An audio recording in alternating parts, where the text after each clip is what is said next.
আসসালামু আলাইকুম প্রিয় বন্ধুরা, কেমন আছো সবাই? সবাইকে শুভ সকালের শুভেচ্ছা জানিয়ে আজকের ভিডিওটি শুরু করলাম।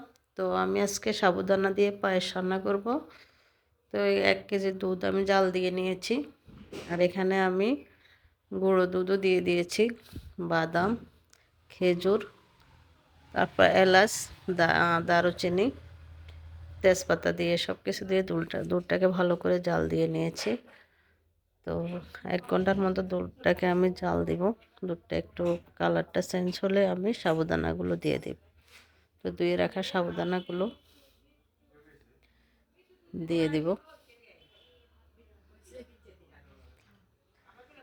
এই যে সাবুদানাগুলো দিয়ে দিচ্ছি।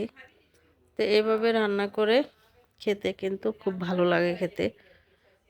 তো রান্না করলাম আজকে, তাই তোমাদেরকে একটু শেয়ার করলাম। কেমন হয়েছে প্লিজ কমেন্টস করে জানাবে।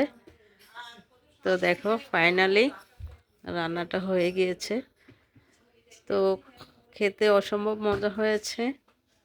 তোমরা এভাবে রান্না করে খাবে। শীতের মধ্যে মিষ্টি খেতে কিন্তু খুবই ভালো লাগে। তো সবাই ভালো থেকো। ভিডিওটি লাইক কমেন্ট শেয়ার করে অন্যদেরকে দেখার সুযোগ করে দিও।